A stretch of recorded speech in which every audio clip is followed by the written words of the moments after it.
Welcome to Frank Talk About Sensors. I'm Randy Frank, and today's topic deals with development tools for sensors.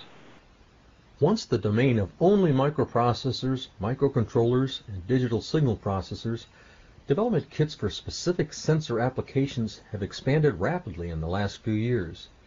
In addition to the specs of the sensor, the availability of a design kit or board may be a differentiating factor to help decide what sensor you choose.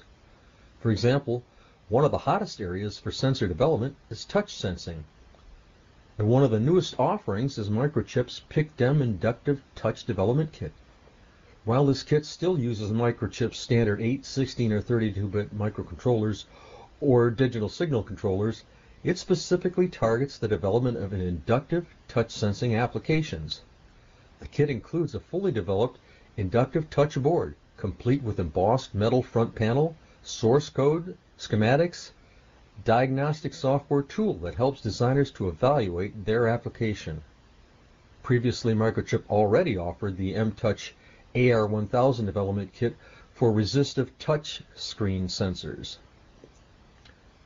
However, there are several other companies that also offer touch sensing development tools, especially for capacitive touch sensor development.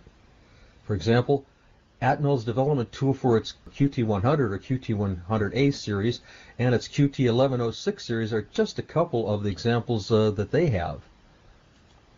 For Freescale, they have a kit there that's a touch sensor development tool that's for a touchpad controller, for a two-pad touch controller, or a capacitive touch sensor development tool that's a sensing evaluation board with a number of different applications in mind.